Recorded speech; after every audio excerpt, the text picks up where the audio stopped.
ઓરસંગ પુલનું નિરીક્ષણ IIT team દ્વારા કરાયું. લેબ ટેસ્ટિંગ બાદ રિપોર્ટ અપાશે એવું ટીમ દ્વારા જણાવવામાં આવ્યું.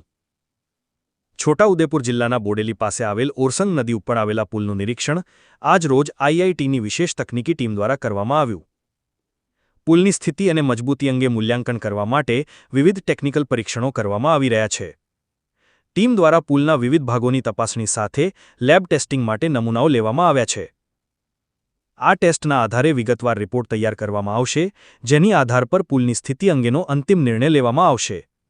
પ્રશાસન અને સ્થાનિક લોકો માટે આ પુલ ખૂબ જ મહત્વપૂર્ણ છે, તેથી તેની સુરક્ષા અને દ્રઢતા નિશ્ચિત કરવી જરૂરી છે, જેથી કરીને રિપોર્ટ આવ્યા બાદ આગલા પગલાં નક્કી કરાશે.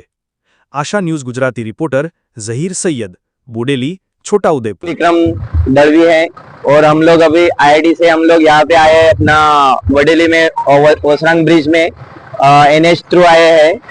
एनएच ने मतलब जो ब्रिज का अभी टेस्टिंग हो रहा है, ऑडिट कर रहे हैं, स्ट्रक्चरल ऑडिट, उसके लिए आए हम लोग। अभी सैंपल भी ले रहे हैं और अपना एनडीडी भी चालू है।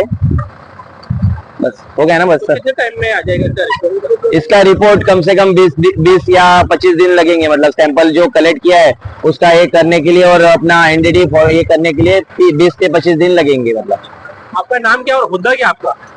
मेरा नाम विक्रम दलवी है और मैं सीनियर टेक्नीशियन हूँ और इंजीनियर नीचे है।